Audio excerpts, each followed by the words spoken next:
If I can get your attention again really quick. Thank you, everyone. Thank you. For a few minutes, we just want to talk with you. We have three fabulous writers who wanted to talk a little bit about the importance of sharing our stories and why literature matters and why sharing our stories matter. And we're doing this in lieu of a live auction, so I think it's nice entertainment. I hope you think so as well. We have three people who are going to talk to you. The first is the fabulous Peter Ho Davies, who is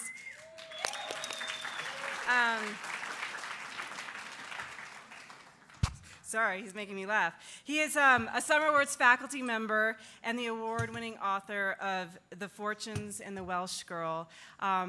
He's also from Britain.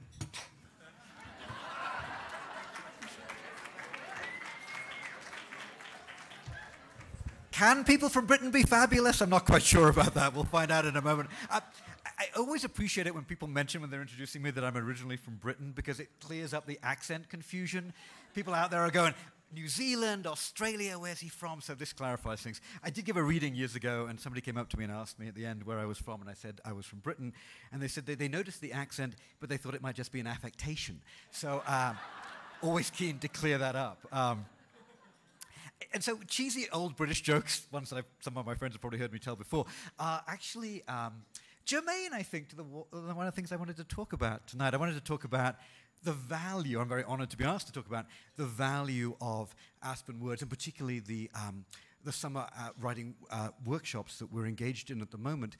And I wanted to think particularly about the question of value for something like this.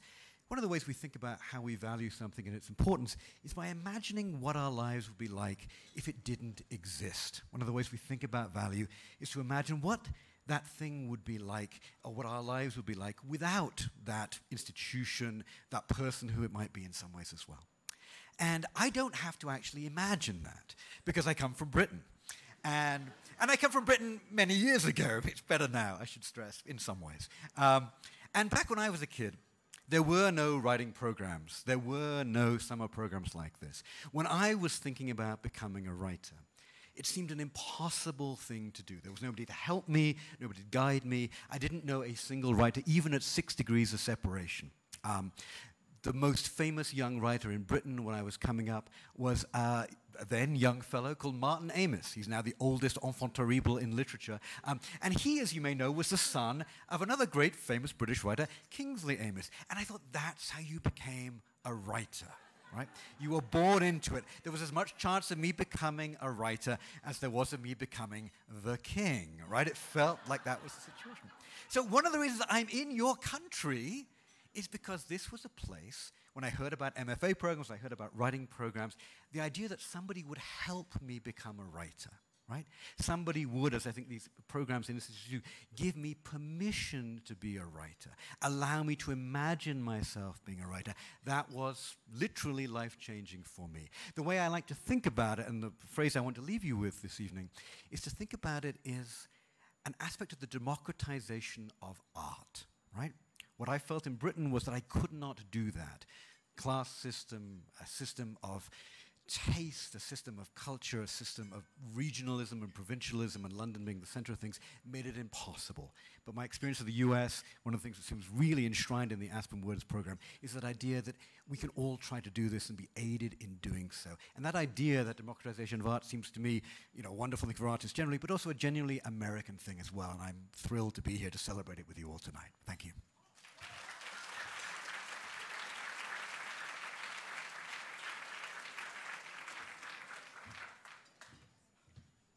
Thank you, Peter.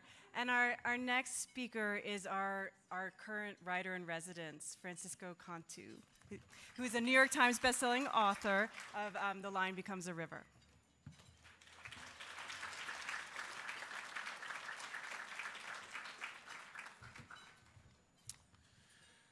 So, as Jamie mentioned, I'm the writer-in-residence. And I'm a first-time author, which I don't think a lot of the writers-in-residence have been. So to me, this is my first residency. It's the first time I've ever had like an entire month just to focus on writing. So very transformational experience, as you could imagine. So my book, The Line Becomes a River, is about the time I spent as a Border Patrol agent, the very fraught experience that I had doing that. And so I live in Tucson in the desert, and staying up in Woody Creek. I'm staying with Issa and Daniel. As you can imagine, it's like 105 degrees in Tucson right now. And I'm like wearing sweaters, even like in the shade in the middle of the day, so it's fantastic. And the only obligations of the residency are that you make a special appearance in Valley schools or private Aspen Words member functions, events like this, and that you hold, most importantly, a public event. Each author holds a public event for the Roaring Fork community. And so mine was last week at the Temporary in Basalt. I recognize some of you from being there. Thank you for coming. And so, the hope there is that that event sort of exposed the audience to a larger conversation about the border, which is not as far away as it seems.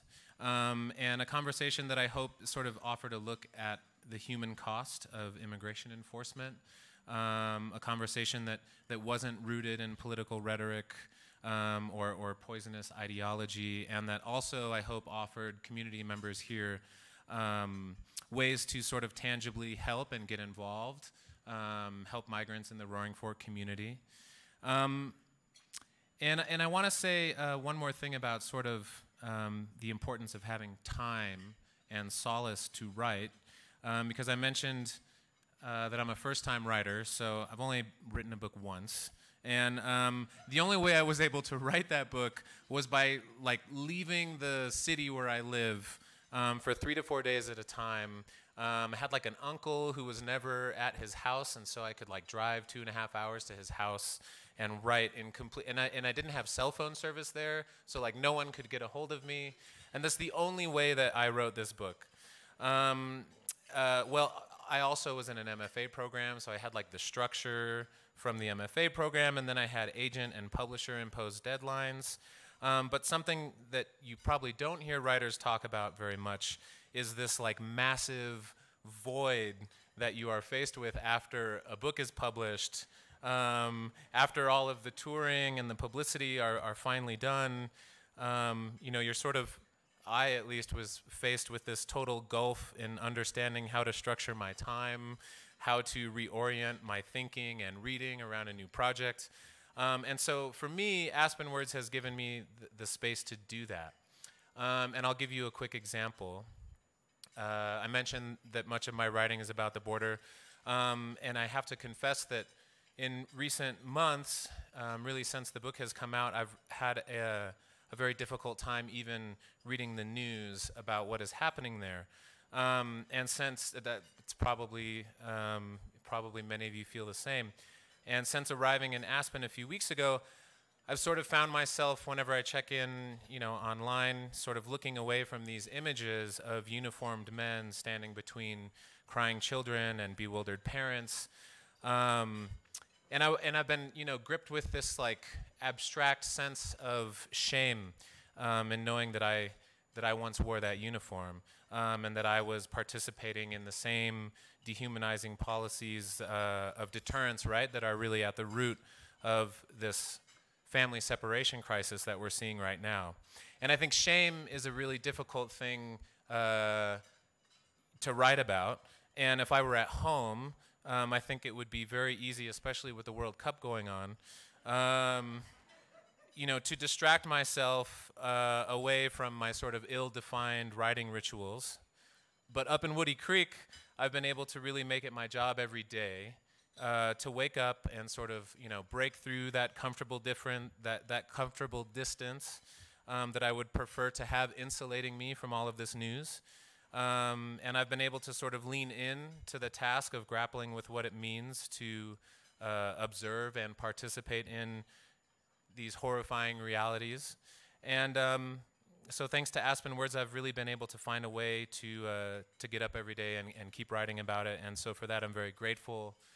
Support these guys. Thank you so much.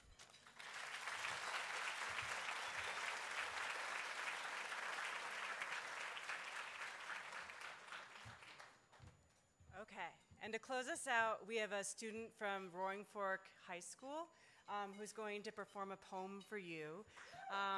And Levi Razor has participated in our Writers in the Schools program for the last several years. And Levi, please come join us.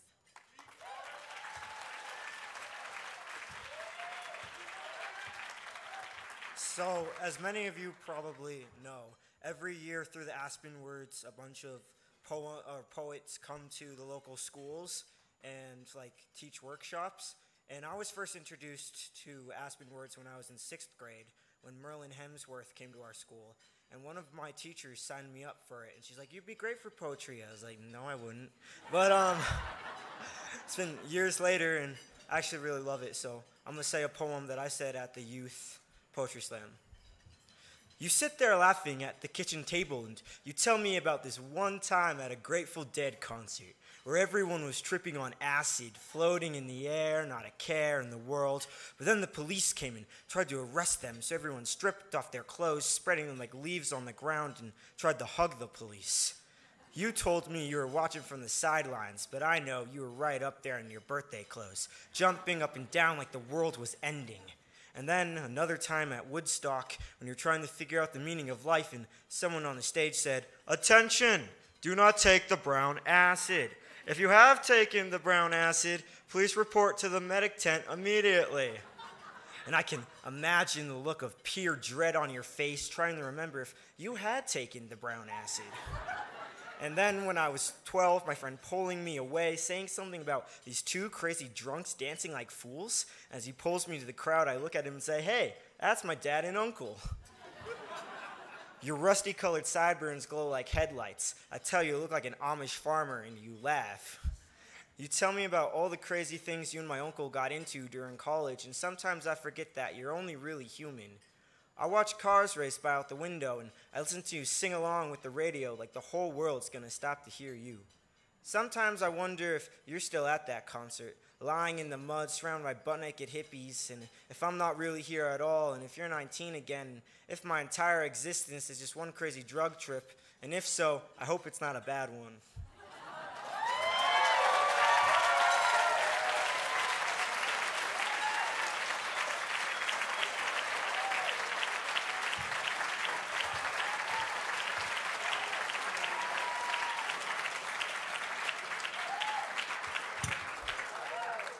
All right, so there you go. That's why you should make a donation to Aspen Words so that your kids and grandkids can write poems about you. Thank you.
get started with the main event?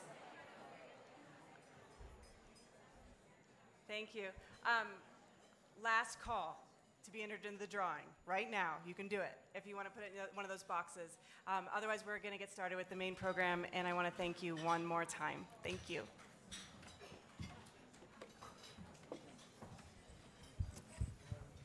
Hello again, it's Adrienne, and it is my distinct pleasure to introduce two extraordinary people to you tonight.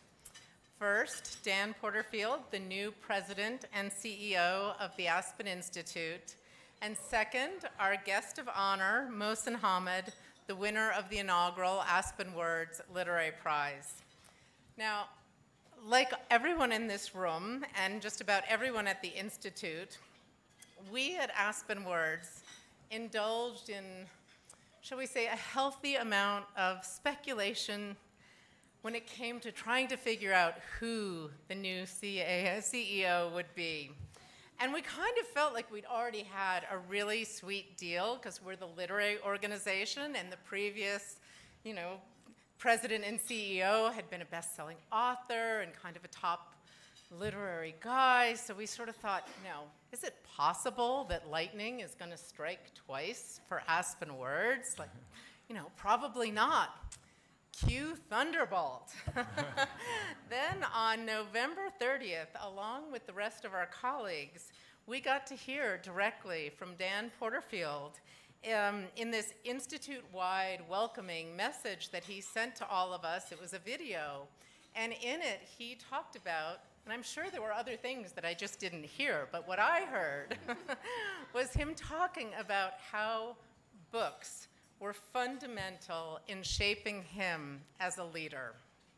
And then, even more than that, this first day that he's doing this video was at the same time when we were pushing out all this social media campaign around the prize, and we were asking people what book mattered most and why. And Dan was completely game, and he got right up there and he started, he did a video for us on the book that mattered most, and he spoke so beautifully about The Invisible Man by Ralph Ellison, and it was just like music to our ears. It was as if the search committee had selected Dan Porterfield specifically for his commitment to the ideals of Aspen Words, a love of literature, a love of education, of social justice, and a belief that stories can impact our world for good. So now, I'll give a little more formal introduction. A Rhodes Scholar, the recipient of a 2016 White House Champion of Change Award, Dan Porterfield joins the Institute after serving as president of Franklin and Marshall College since 2011. Dan is an avid reader with a passion for literature and social justice. He is also an award-winning professor of English and spent many years teaching literature in prisons. He writes and speaks often about the essential role of the humanities in cultivating citizenship, building community, and renewing democracy. We are so grateful to have Dan's leadership at the Aspen Institute and that he is able to join us tonight. So please give a round of applause to Dan.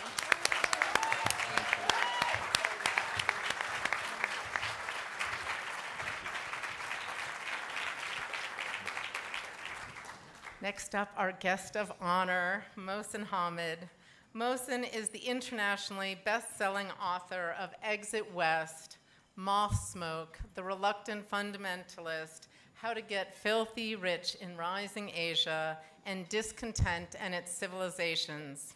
His award-winning novels have been adapted for the cinema, shortlisted for the Man Booker Prize, and translated into more than 30 languages. His essays and short stories have appeared in the New York Times, the Washington Post, and the New Yorker magazine, among many other publications. Mohsin now resides in Lahore, his birthplace, after living for a number of years in New York and London.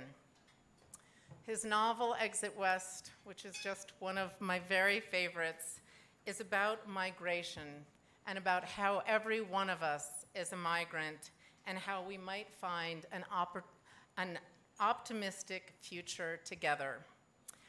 Exit West is also the first ever winner of the Aspen Words Literary Prize.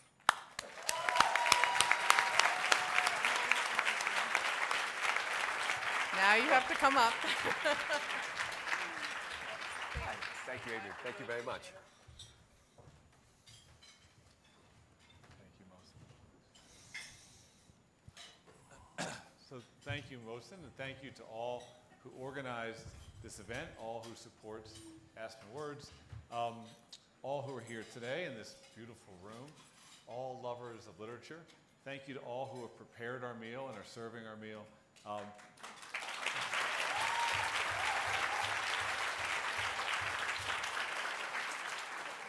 We're surrounded with grandeur. We have lovers of books in this room. You made just a short trip to get here. So could you begin by maybe telling this group, how long did it take to get from where you were in Greece to where you are now? I left Mykonos in Greece at 6 in the morning on Monday, Greek time, which would be late Sunday night here. And I arrived here about 4 or 5 hours ago. Okay, thank you. So one of the greatest novelists on the planet Earth traveled all this far to be with you and to be with us and to share some insights, not only with those in this room, but also we're webcasting this. And so our plan is for Mohsin to break the internet tonight. Well, we can hope. Yeah. Is that, we can, will you say a little bit about your life story prior to becoming a writer? Where did you go to school? Where did you grow up? What were some of the early interests that you had in your career? And maybe how did you start to imagine yourself becoming a writer? I was born in Lahore in Pakistan, and I was a talkative kid. I spoke fluently by about the age of 1. And at the age of 3, we moved to California. My father did his PhD at Stanford. He's a university professor and in Pakistan. And in 1974, we moved to California and spent 6 years there. During that time, my mother used to work and would commute off to her, I guess, proto-tech company in Silicon Valley, which wasn't called Silicon Valley then, as far as I knew, and Redwood City. And she would come back, and during the day, my dad would make popcorn, and we'd watch cartoons and hang out. And then, at the age of 9, moved back to Pakistan, went to school in Pakistan, came back to America to study at age 18. And throughout this time, I'd been reading a lot, fantasizing constantly, imagining all kinds of crazy stuff, but had never thought of writing as a profession. I think Peter was saying earlier this evening that, how do you become a writer? I didn't know anybody who was a writer. I didn't think it was an actual job that one could have. And I arrived at university. I went to Princeton, and this woman across the hall from me told me she was taking a creative writing class. And I asked what this was, and she said, well, we sit and we write stories, and it's pass-fail.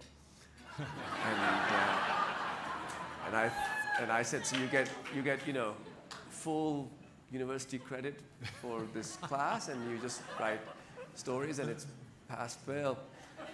And I thought, America's a great country.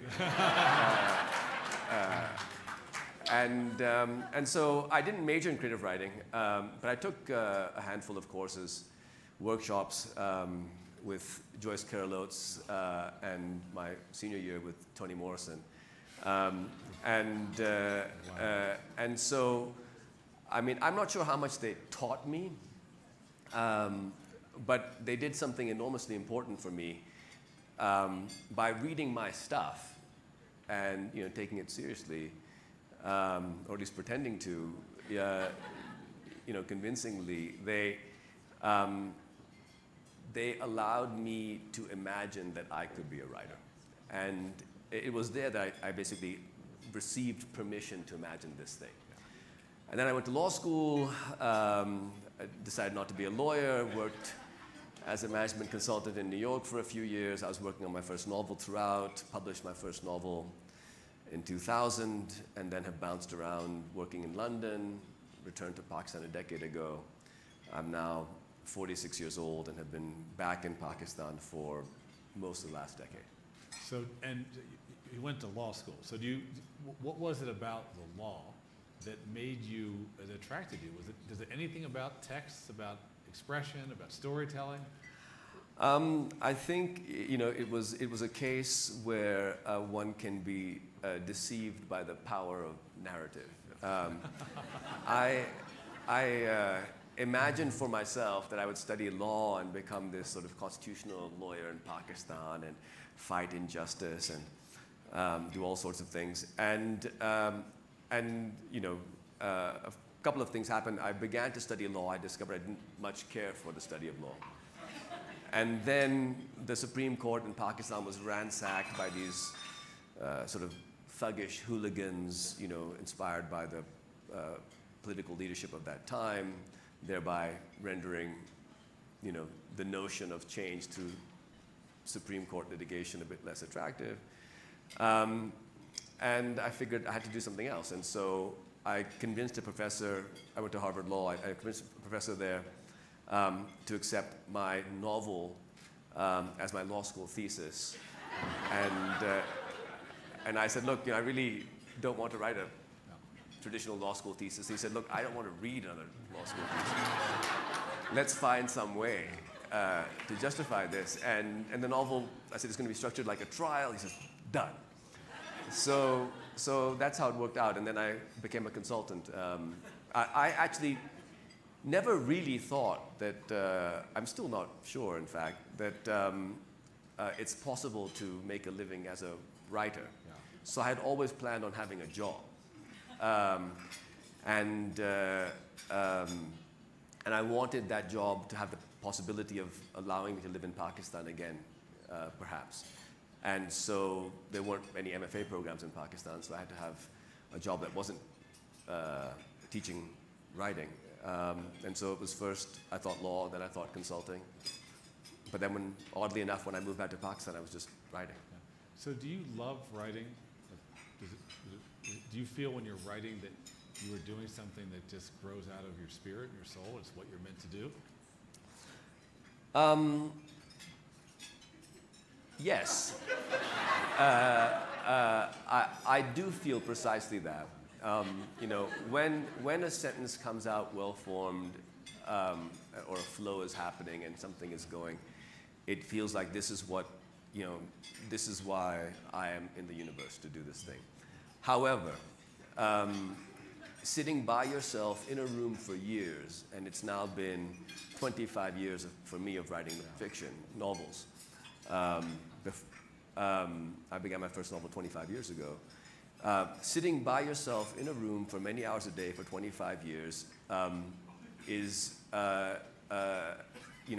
dangerous. And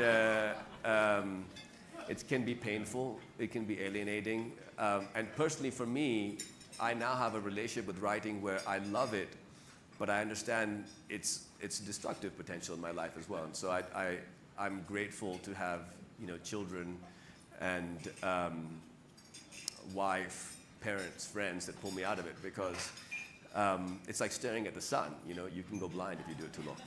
So it was great work done early, and then this novel hit the scene, The Reluctant Fundamentalist. And as I understood from reading some of the articles about this book, you had wrote it a couple different times. And to keep coming back to it, history, in part, forced you to rethink the book. And it's a brilliant book. And if you haven't had a chance to read it yet, it is brilliant in many different levels, one of which is that the book is narrated by a protagonist to a listener, and the listener is essentially becomes a character. And I think that listener is in part Americans and America. You may have a whole other way you see it, but that's how I was reading it. I felt like I was in the book. So will you say a little bit about the development of this book? Because it seems as if you really pulled together a lot of strands of your thinking and your life story in order to develop this? Well, my first novel, Moth Smoke, was about 7 drafts and 7 years. And this novel, The Art and Fundamentalist, my second book, I thought I would do quickly, but it was also about 7 drafts and 7 years. I follow what I consider to be the Douglas Adams school of fiction. In the Hitchhiker's Guide series, somewhere Douglas Adams writes that the secret to flying is throwing yourself at the ground and missing. And I tend to throw myself at the ground and smack into it, with each draft for the first few years of a book. In this book, it wasn't until several years afterwards. I began the book before 9/11 happened. It had a very different voice. It was being told in a different form. What eventually unlocked this book was the decision to set it as a dramatic monologue where this Pakistani character meets a presumably American stranger in a bazaar in Lahore and begins to speak to this stranger, and we never hear the Americans' responses. We're only hearing the Pakistani speaking as though it's a one-man play. And that half narrative is an inherently destabilized structure. So a reader is trying to balance that. You're trying to figure out, well, what else is happening? In the process of balancing it, you bring yourself and your interpretation to the text. And so hopefully The Art and Fundamentalist is a book in which you, the reader, are being addressed not just with a you, but are being forced to write half the book. The second thing about this book was what eventually made it work, or made it work for me anyway, was I tried writing it in American accented first person. I tried writing it in a sort of fabular style. I tried writing it many different ways. Eventually, the accent of the book, which was a kind of stylized English derived from the British colonial legacy in Pakistan and still practiced by certain graduates of certain schools in Pakistan that date back to that time. A very anachronistic, quite British, slightly not, form of English.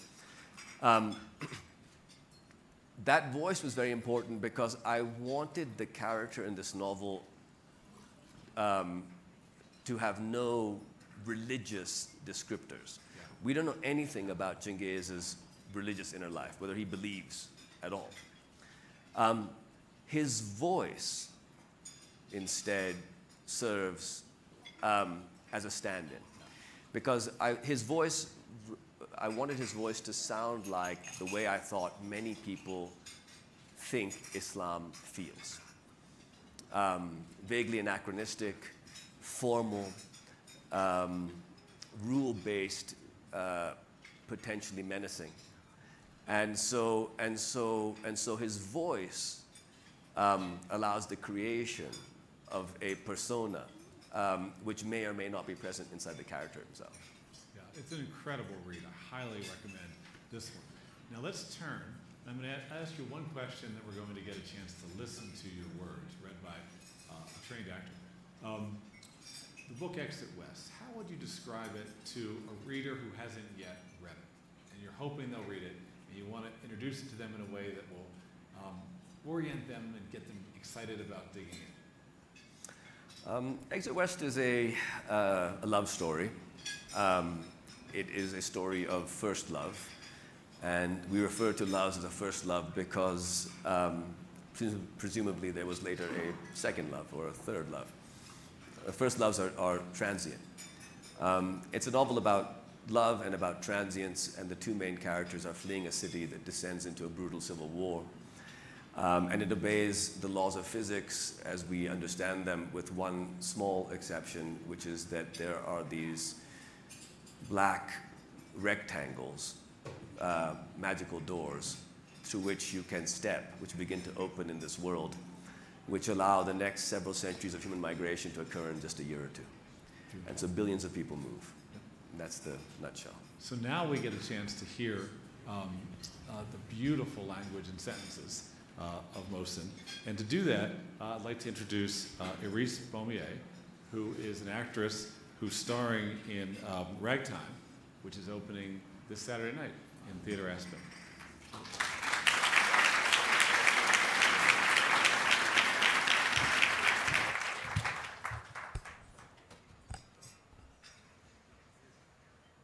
It might seem surprising that even in such circumstances, Saeed's and Nadia's attitudes towards finding a way out were not entirely straightforward. Saeed desperately wanted to leave his city, in a sense he always had. But in his imagination, he had thought he would leave it only temporarily, intermittently, never once and for all.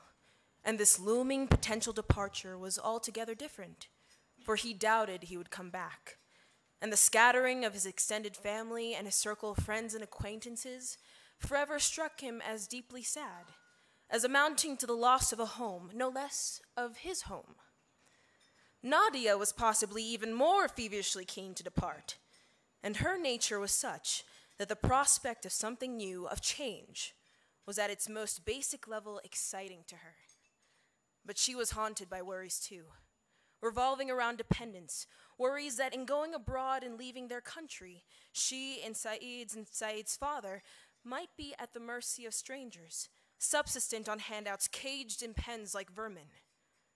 Nadia had long been, and would afterwards continue to be, more comfortable with all varieties of movement in her life than was Saeed, in whom the impulse of nostalgia was stronger, perhaps because his childhood had been more idyllic, or perhaps this was simply his temperament.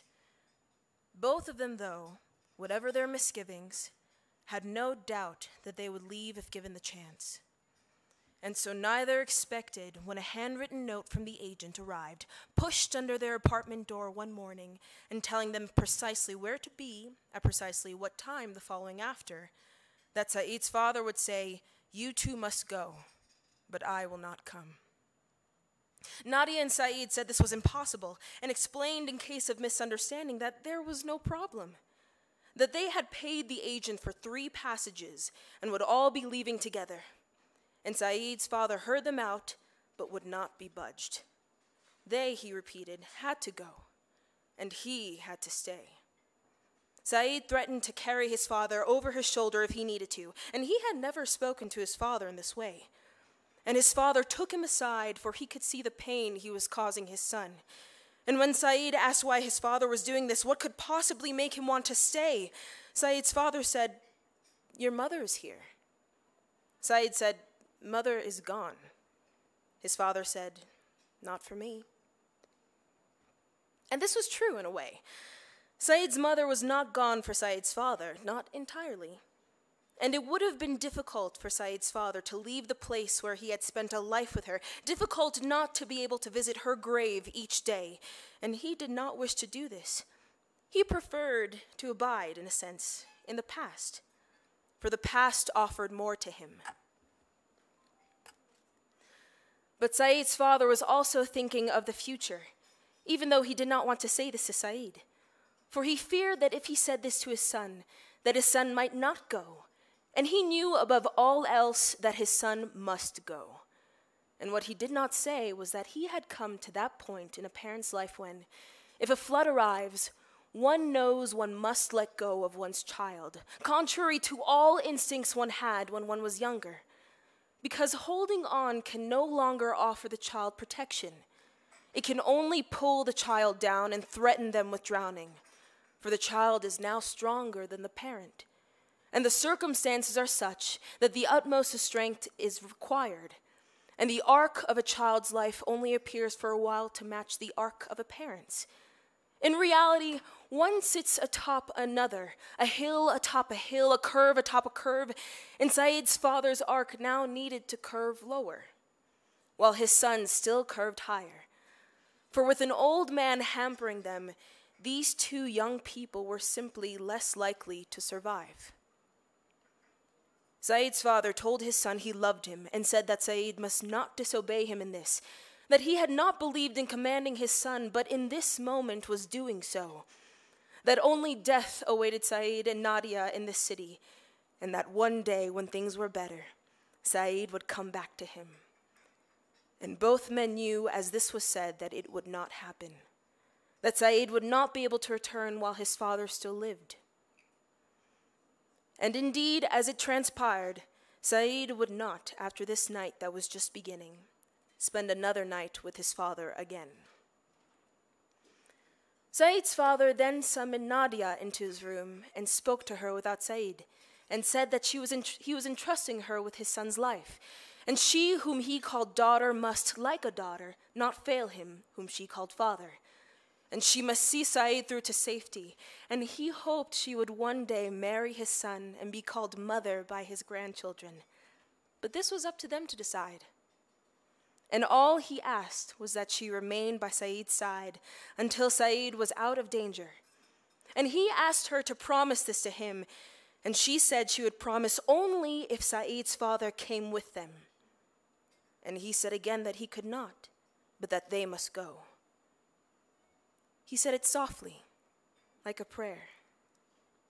And she sat there with him in silence, and the minutes passed. And in the end, she promised. And it was an easy promise to make because she had at that time no thoughts of leaving Saeed. But it was also a difficult one because in making it she felt she was abandoning the old man. And even if he did have his siblings and his cousins and might now go live with them or have them come live with him, they could not protect him as Saeed and Naida could. And so, by making the promise he demanded she make, she was in a sense killing him. But that is the way of things. For when we migrate, we murder from our lives those we leave behind.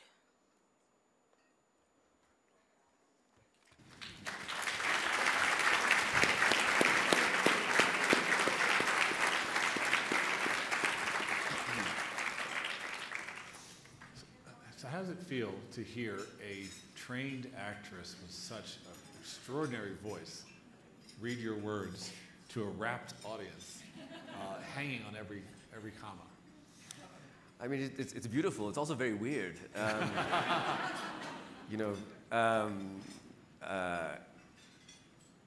For so long, I mean, my writing day is spent mostly procrastinating, and then when I'm not procrastinating, typing a little bit, but mostly just pacing around in my study, reading out loud.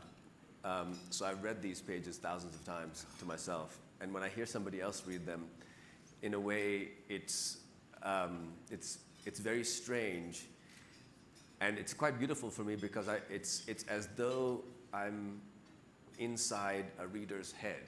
Yeah. Like this is somebody who isn't me, making something out of these words. It's cool. And do you like the idea that your readers are interpreting, debating, misinterpreting, changing their views, and constantly trying to figure out what's going on? And they may end up with interpretations you never intended or imagined would come? Yeah, I think that the unique function form of literature is that among the different storytelling forms that we have, if you consider film or television, which are dominant in terms of their reach, those storytelling forms come pre-imagined for you. The world in those forms looks like the world. The world in a book looks like, this. And it's letters and spaces and punctuation marks. And the experience of a book is not that. The experience of a book is characters and emotions and feelings and ideas and images. And so it is the reader who is creating that, who animates these punctuation marks and these letters. And a novelist only writes a half novel. A novel comes into existence when those letters and punctuation mark and spaces encounter the imagination of a reader who animates them into their individual experience. And so for me, that's what the form does best. And I try to write small books with lots of space because it's like a conversation. If you talk all the time, nobody else gets a chance. So I try to leave space in the books for people to do exactly what you said. So you created these characters that make a love story, Saeed and Nadia. And we as readers are invited to see them in the context of a society that is crumbling. There's some kind of violence happening, there's government, there's resistance, It's becoming more unstable, it's becoming more unsafe. The clouds are looming from the very beginning. And so we see these lovers coming together with their own particularity. At the same time, we never are able to just feel happy that they're finding each other. You make us remember it's getting worse. It's getting worse. So was that part of the plan? Well, I mean, I think that there is a very dangerous myth being peddled around these days, which is the myth of permanence. You know, the idea that things can not change. That is not possible. You know, everything changes. Our cities, countries, these are all new things. Even our languages aren't necessarily that old. You know, to be a human being is to lose everything. That is what it is to be one of us. And when people peddle false permanence, we can be young forever. Our children will date people who look like us. The language will be of this nature. Our country will remain like this. Our town will remain like this. This is a falsehood. Neither history nor human life works in this way. And so for me, it was very important to explore impermanence and transience, but not as a kind of, you know, dystopic, terrifying hell, but as something which, although, you know, sad, has potential for beauty and hope and optimism as well. Yeah. We lose everything, and yet we can experience beautiful things. And so the love story in the novel is a love story about that. It's a love story about loss. And I think that human culture throughout history has been about this. How do we cope with the fact that we lose everything? And at the moment, we have turned away from this tradition. We're being told that we can go back to our own youth, or to our, you know, quote-unquote, civilizational youth, our country's youth, the heyday of the, you know, Muslim empire, or the American nation, or Britain before the European Union, or, you know, whatever. And I think that these nostalgic narratives are very, very dangerous. And so the love story here is something that many of us will have experienced. It's something that passes, and something that's wonderful. The parents of Saeed have their own love story. And I don't want to reveal too much, except to say that the passage you just heard, Saeed's father is expressing his conviction that he should not leave the country. And in part, staying is to stay with the memories of and love of his wife, who had recently died. And so Saeed and Nadia have to make a very difficult choice. But the context of the choice is not any one country. You didn't tell us we were in, pick your country, in Syria or someplace. You made that more of a kind of a global, universal depiction of a society crumbling. Is that fair to say? Yeah, the city where the novel begins isn't named, yeah. Intentionally so. And some of the details have been removed. And I often use namelessness in my fiction, in part because I think the reader will provide names. Yeah. And it gives more space for the reader to imagine, you know, when mother dies, our own mothers are echoed in that death. When a character named Mother dies, it's a slightly different thing. So that was part of the reason. Part of the reason was, although I based the city that Saeed and Nadia begin on Lahore, where I live in Pakistan. And what happens to that city is my own worst nightmare, yeah. which I think many people who live in Southwest Asia, North Africa, have this nightmare these days, that maybe this could happen here because, you know, Kabul, Baghdad, Damascus, Aleppo, Cairo, Sarajevo, these are ancient cities. Yeah. And so many of them have crumbled. Maybe ours could crumble. So the nameless city is partly that, but I didn't want to write a narrative of Pakistan becoming overrun with terrorists, yeah. because that narrative is everywhere, and I think hopefully false. Yeah, yeah, and the London of this novel is what could happen too. And so as you set, as Nadia and Saeed move into different places, how did you think about the depiction of the societies into which they were moving? Well, the novel is geographically autobiographical in the sense that all the places in the novel are places that I've spent time in and often loved. I spent part of my childhood in California. They end up there. I lived in London for many years. They go there. They wind up in Mykonos, where I will hopefully fly back to tomorrow. and you know, I suppose each of these places is a different version of what can happen.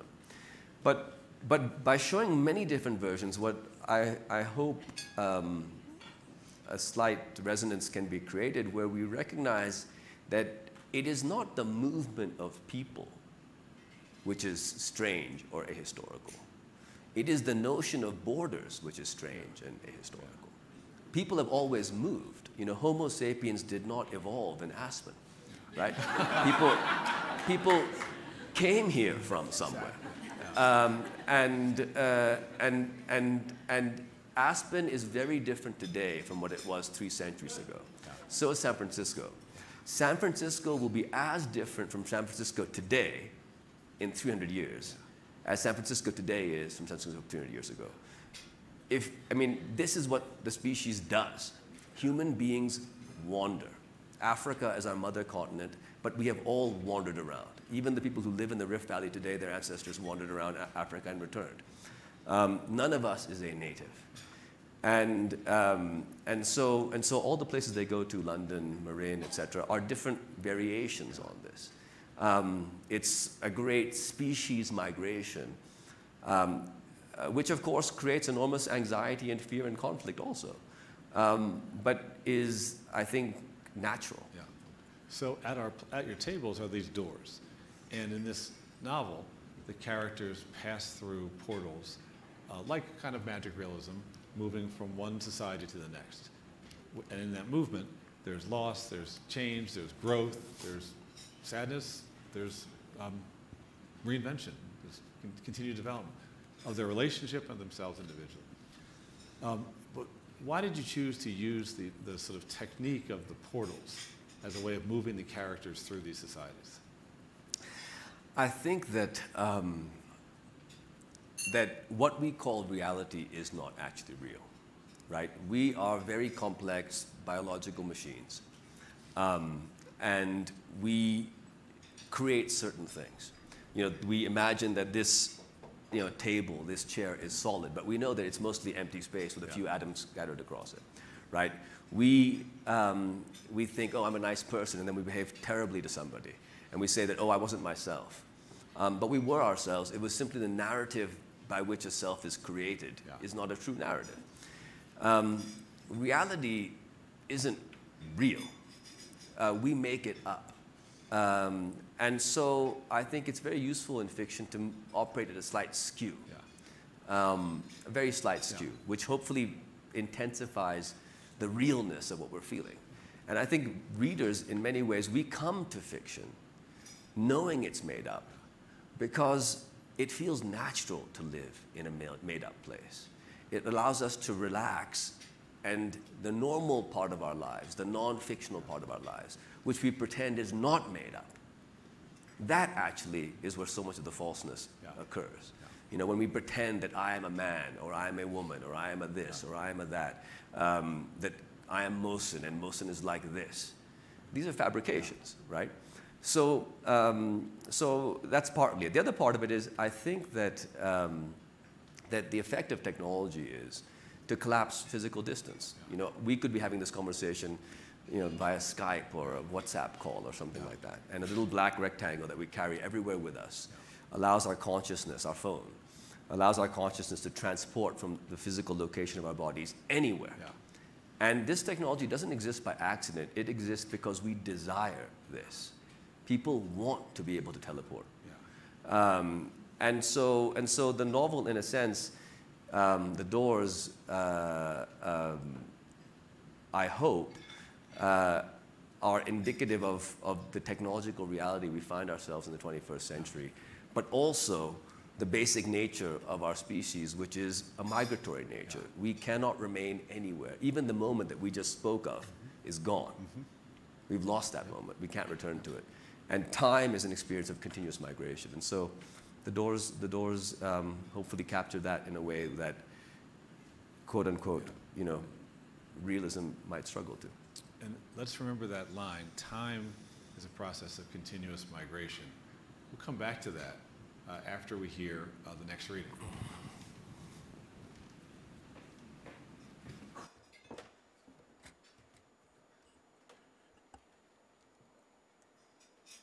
Not too far to the south, in the town of Palo Alto, lived an old woman who lived in the same house her entire life. Her parents had brought her to this house when she was born, and her mother had passed on there when she was a teenager, and her father when she was in her 20s. And her husband had joined her there, and her 2 children had grown up in this house, and she had lived alone with them when she was divorced, and later with her second husband, their stepfather. And her children had moved off to college and not returned, and her second husband had died 2 years ago. And throughout this time, she had never moved. Traveled, yes, but never moved. And yet it seemed the world had moved, and she barely recognized the town that existed outside her property. The old woman had become a rich woman on paper, the house now worth a fortune, and her children were always pestering her to sell it, saying she didn't need all that space. But she told them to be patient. It would be theirs when she died, which wouldn't be long now, and she said this kindly, to sharpen the bite of it, and to remind them how much they were motivated by money. Money they spent without having, which she had never done, always saving for a rainy day, even if only a little. One of her great-granddaughters went to the great university nearby, a university that had gone from being a local secret to among the world's most famous in the space of the old woman's lifetime. The granddaughter came to see her, often as much as once a week. She was the only one of the old woman's descendants who did this, and the old woman adored her, and also sometimes felt baffled by her. Looking at her granddaughter, she thought she saw what she would have looked like had she been born in China. For the granddaughter had features of the old woman, and yet looked to the old woman overall more or less, but mostly more, Chinese. There was a rise that led up to the old woman's street, and when she was a little girl, the old woman used to push her bike up and then get on and zoom back down without pedaling, bikes being heavy in those days and hard to take uphill, especially when you were small, as she was then, and your bike too big as hers had been. She had liked to see how far she could glide without stopping, flashing through the intersections, ready to brake, but not overly ready, because there had been a lot less traffic, at least as far as she could remember. She had always had carp in a mossy pond in the back of her house, carp that her granddaughter called goldfish. And she had known the names of almost everyone on the street, and most had been there a long time. They were old California, from families that were California families. But over the years, they had changed more and more rapidly, and now she knew none of them, and saw no reason to make the effort, for people bought and sold houses the way they bought and sold stocks.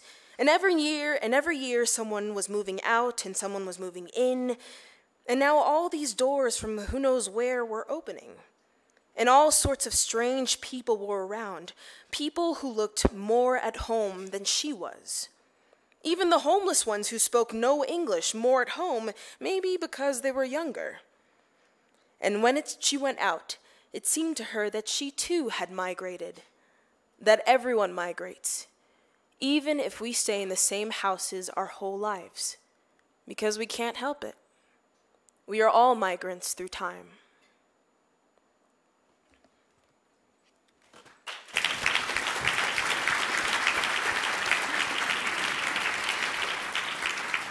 So time is the process of migration. We are all migrants through time. We are all migrants. Does that carry with it a sensibility or an empathy that could make a difference in our world today? I mean, I think that we experience incredible trauma and suffering and loss as individuals, and we sort of all pretend that we don't, or we're told that we're supposed to pretend that we don't. And by denying it in each of us, we also snub out some of the potential to see it in other people. And the first thing is that we are all refugees from our childhood. None of us can return to that place. When our parents were alive and our best friends lived nearby and the person who sold ice cream in that particular place was there, that's gone. And we suffer from this. And I think that actually the violence and hatred and animosity that we so often direct to people who appear to us to be geographic migrants or refugees is an echo of the incredible violence that we've done to ourselves in denying what we ourselves have lost. And that I hope that if we are able to recognize our own sorrow in what we've lost, and everybody participating in this, in that sense to be gentler with our own suffering, we'll be less inclined to want to inflict it on other people. Yeah, beautiful. So I love in your writing the quality of mind combined with the quality of precision of language, which allows you just so carefully to explicate changes within the characters and within their relationships. That your characters are so dynamic. And so is that something that you like, that you really work at as a writer, is how to present change? I mean, it's changed for me. When I wrote my first novel, Malt Smoke, I had grown up in the sort of horrific dictatorship of General Zia-ul-Haq in Pakistan, who had this goal of Islamizing Pakistan. And Pakistan is 97% Muslim, so to Islamize a place which is 97% Muslim is a bit of a weird concept. But it basically meant that people couldn't have fun, and that lots of things were banned, and so this idea everybody had to be pure. So I wanted to write a novel about characters who were where there was no truth and people weren't decent, and so Malt Smoke was a novel that felt like a radical artistic response, to me at least, to what I grew up with. But in the present moment, we find ourselves in a world where the most powerful people are telling us that there is no truth and that nobody is decent.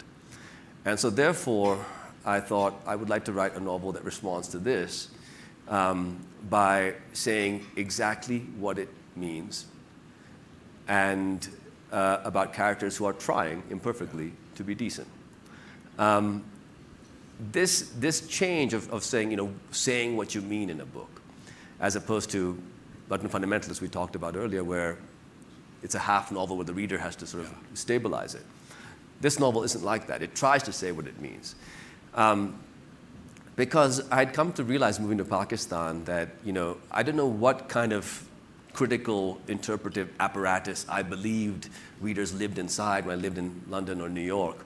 But I'd sort of come to this understanding that there may not be any such thing.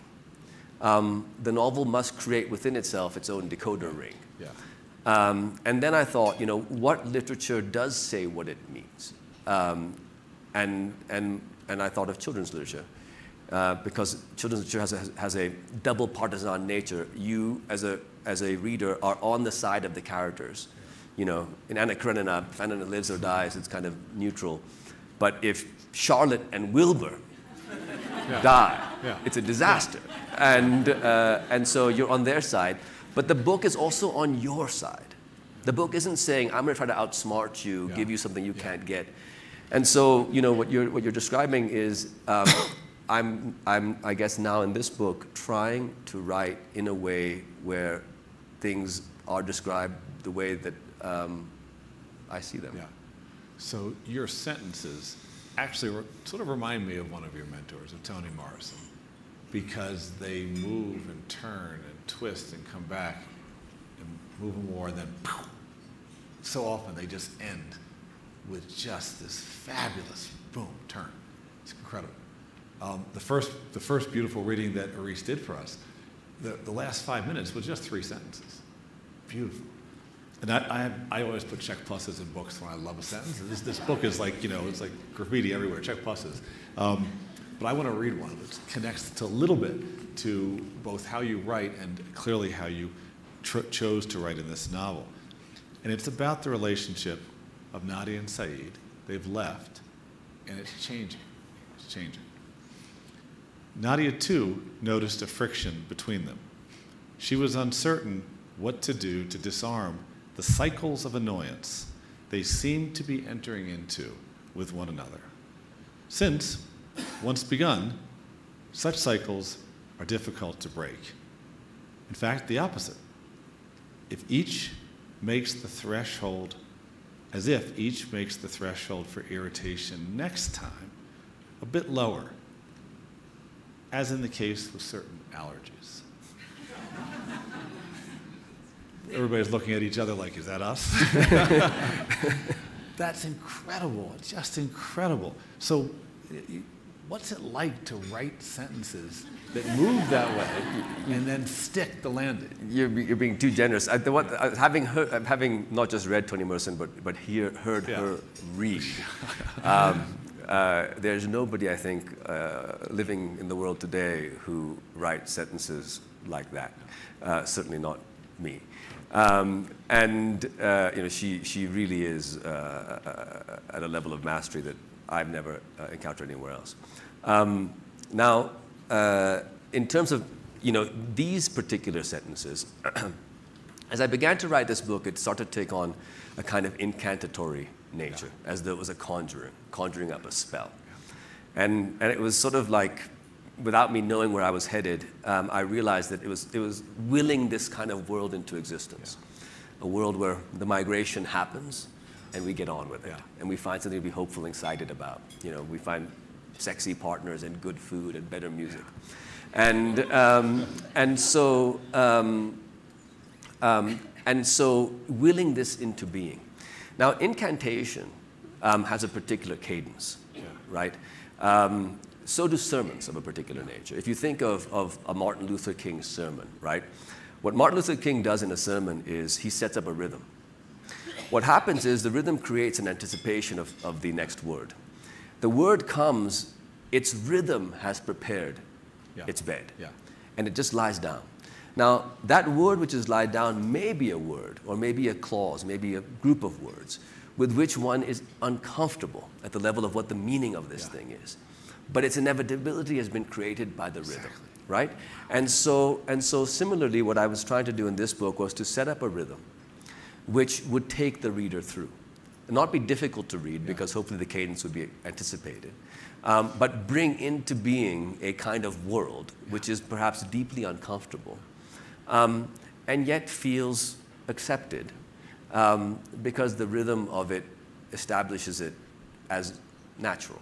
That really was the motivation. And these sentences, their flow is so gorgeous, and the landings are just astonishing. It makes you want to write better. And so as you did that, that's why you had to read them out loud when you were drafting this. You had to keep reading them and to sort of feel their flow and their movement, and then put the words with the meanings you wanted into the flow almost. Well, because we read with our eyes. I mean, those of us who are sighted, we read with our eyes. But the neural circuitry by which we process language is oral circuitry, right? Our ears is what conveys language to us. And so looking at words, to me, is sort of a strange thing, because in the reader, what the processing that's happening is sound.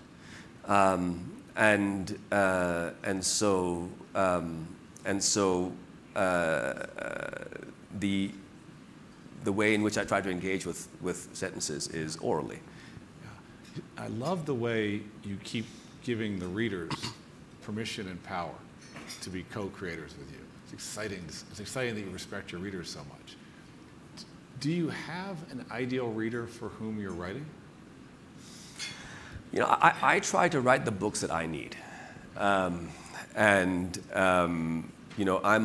thoroughly hybridized, mongrelized person living in a world where there's an increasing discourse that suggests that purity is possible and that mongrelization and hybridization are bad. And I perceive this as a threat, not just to myself, but to everybody else. And so I needed to write a book about that, and that's what this book is. So my books are written to the thing that is bothering me, to make sense of something for me. But as far as the ideal reader is concerned, not exactly. I guess I'm trying to build, a playground or a house, and to conceive of a structure in which a reader can go and then live a life. Yeah. I'm not going to tell you how you should throw a party or what your dinner should look like, or should you sleep on the bed or on the floor. But the house will have places for these things, and it will allow certain movements to occur. And so I am really not writing something that stands on its own. I am writing an invitation for adults to engage in the kind of make-believe that we do as children and that novelists continue to do our whole lives, and that actually is fundamentally part of what makes us human. And so the book is meant as an invitation to make believe for yourself. How powerful. That invitation is accepted. Thank you. Thank you so much. Thank you. Thank you so much.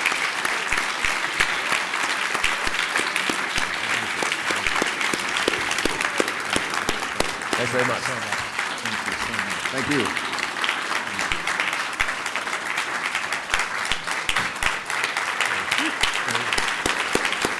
Thank you.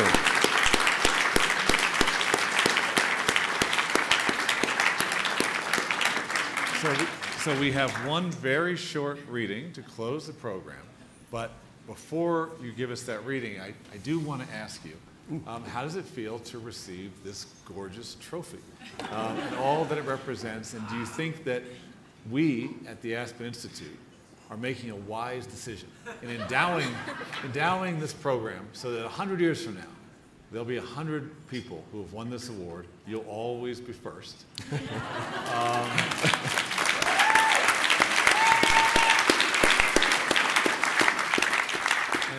I mean, the first thing I should say is that somebody made this, and it is beautiful.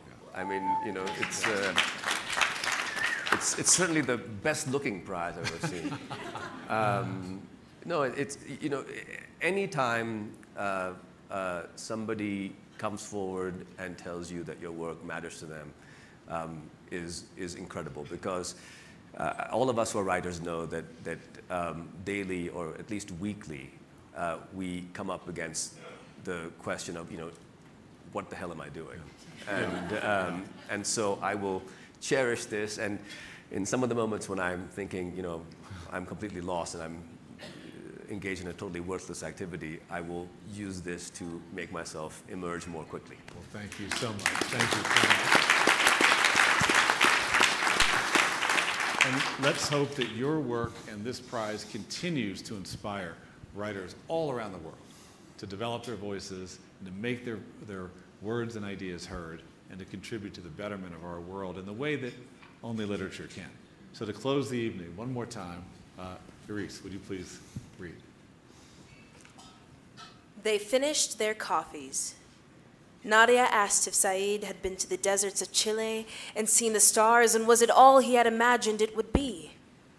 He nodded and said if she had an evening free, he would take her. It was a sight worth seeing in this life. And she shut her eyes and said she would like that very much.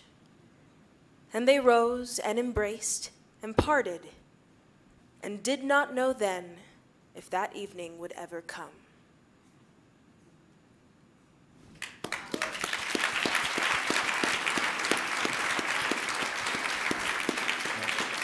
Thank you all. Thank you. Mohsin Hamid, thank you. Thank you. Thank you so much. Thank you.